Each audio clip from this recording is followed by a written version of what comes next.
Yes, Kenya. Tamu sana. Yes, tamu sana. President Uhuru Kenyatta today met Raila Amolo Odinga and Oka leaders together with Kakamega Governor Wycliffe Ambetsa Oparanya at State House in Mombasa. Yes. And you will agree with me that the agenda of the meeting was purely political. It was purely political. So what are the political objectives of that State House meeting that happened today? That's the big question. And that's what we'll answer in this video right now. And in case you've just bumped on this YouTube channel for the very first time, kindly subscribe and also give this video a like. Give it a like, please. Give it a like. Thank you. God bless you. Straight to our discussion and analysis. From where I sit, ladies and gentlemen, I believe that this meeting had only 3 political agendas or objectives. The first political objective or agenda was to convince Kalonzo Musyoka, Musalia Mudavadi, and Wetangula, Moses Masika Wetangula, to support a Raila Gideon Moi ticket. That was the first political objective or agenda of this meeting today. The second political objective of this meeting was the countrywide tours that are expected to start anytime from today. That was the second political objective of this meeting, and I'm going to explain them into details. The third agenda or objective of this Mombasa State House meeting was to seal the loopholes in Western Kenya, or to seal the loophole in the Mulembe vote basket, hence the inclusion of Wycliffe Ambetsa Oparanya. Those are the only 3 political objectives or other agendas of this State House meeting today. And let's start with the first agenda. To convince Oka, Kalonzo, Mudavadi, and Wetangula to support a Raila Gideon Moi ticket. Again, ladies and gentlemen, you will also largely agree with me that the natural heir that Uhuru Kenyatta would want to inherit him would naturally be Gideon Kipsiele Moi. That's the natural heir. If Uhuru had all the chances and all the options of making Gideon Moi the president, then he could have done that. But Uhuru Kenyatta has been pushed to some corner. He cannot make Gideon Moi the president.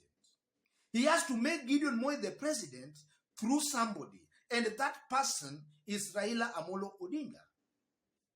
So this meeting today, ladies and gentlemen, I strongly believe that there were no stories there. It was straight to the point. It was to convince Kalonzo Musyoka, Musalia Mudavadi, and Wetangula to support a Raila presidency and a Gideon Moi vice presidency. It was that simple. Because again, ladies and gentlemen, without Gideon Moi in the picture, I strongly believe from where I sit, as somebody has been following politics in this country, that without Gideon Moi in the picture, then Uhuru Kenyatta has no business supporting a Raila presidency, or even a Kalonzo, or even a Mudavadi presidency. Gideon Moi has to be in the picture. And the best person who can make sure that maybe Gideon Moi is positioned to some good advantage position, maybe to acquire power in maybe after 2022, is none other than Raila Amolo Odinga. And also from other sources, and we have been discussing that in this YouTube channel, that largely, ladies and gentlemen, Uhuru Kenyatta and his men have settled on a Raila presidency with a Gideon Moi as the vice president.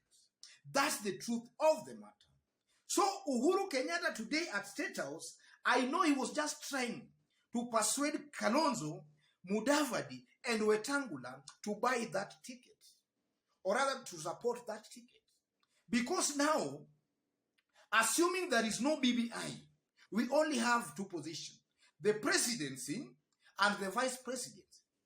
And I know Uhuru Kenyatta cannot leave out Gideon Moi at the mercy of others. Uhuru Kenyatta cannot support Gideon Moi, yes, but the only option he can now use is to support a Raila president. But with Gideon Moi as most likely as his vice president. Assuming BBI comes, then most likely you might find Gideon Moi even going for a post of a prime minister. A post of a prime minister. And then maybe you can just have Kalonzo Musyoka maybe deputizing Raila Amolo Odinga, assuming we have BBI. But without BBI, it's a Raila ticket and a Gideon Moi ticket. This team have just to support. Because also, largely, ladies and gentlemen, if you look at all this political calculation, the problem in all this matrix is the Kamba vote. Because largely among the Western residents, they have no problem supporting Raila Amolo Odinga even without Musalia Mudavadi or even Awetangula in the picture. But now if you look at the Kamba voting basket, they largely identify with Kalonzo Musyoka.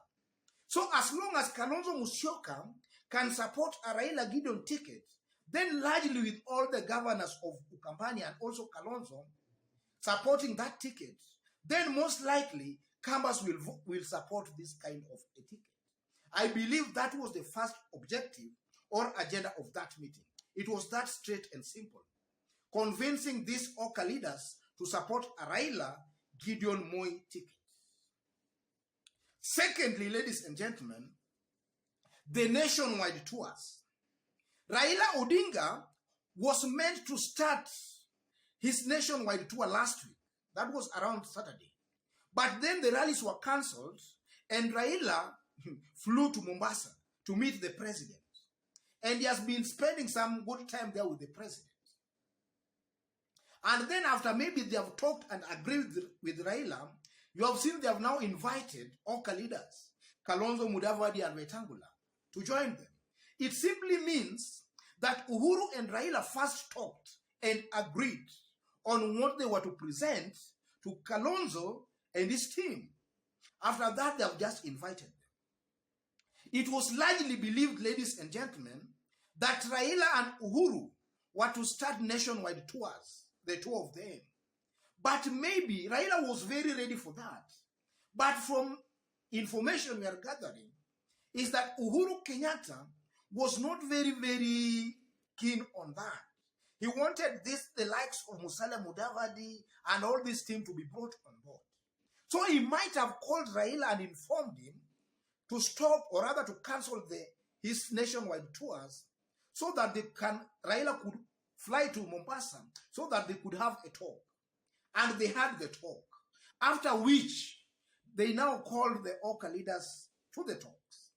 And one reason, ladies and gentlemen, I strongly believe that Uhuru Kenyatta most likely convinced Raila Amolo Odinga that they should carry along this Oka in their nationwide tours. And I won't be surprised to find now this whole team of Kalonzo and Railas now going for nationwide tours together. As opposed to maybe Uhuru and Raila touring the country, only the two of them. That was also an agenda. Uhuru was to convince Raila that they must carry these people, Kalonzo and his team, also on the tours. And maybe Raila might have accepted that. And after that, this team were just informed of that.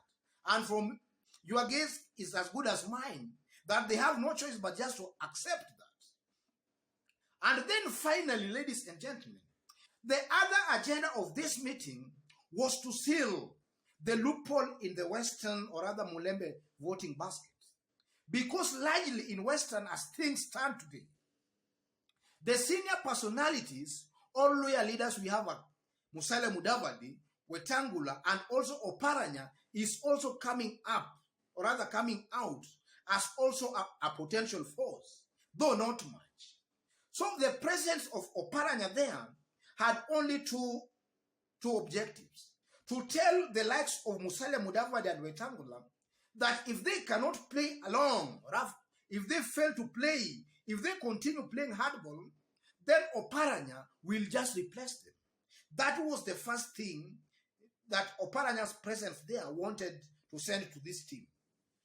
The second objective, ladies and gentlemen, bringing Oparanya also to that meeting, wanted to seal the loophole, because assuming that Oparanya was not to be part of this meeting, and maybe Oparanya joins William Ruto, you know there can be a loophole there. So Uhuru and Raila are keen to make sure that they seal all the loopholes that maybe their opponents can use to penetrate into Western votes. Because largely, it's believed that Western are not really homogeneous when it comes to voting.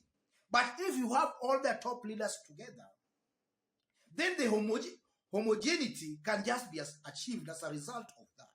So I strongly believe, ladies and gentlemen, that this meeting of today, this one of today, there were no stories there. It was simple and straight that this team must now accept to support a Raila Gideon ticket. The second thing was the nationwide tours. And then the third objective of that meeting was to seal the Western Luya, or rather to seal the loophole that can exist in Western voting baskets.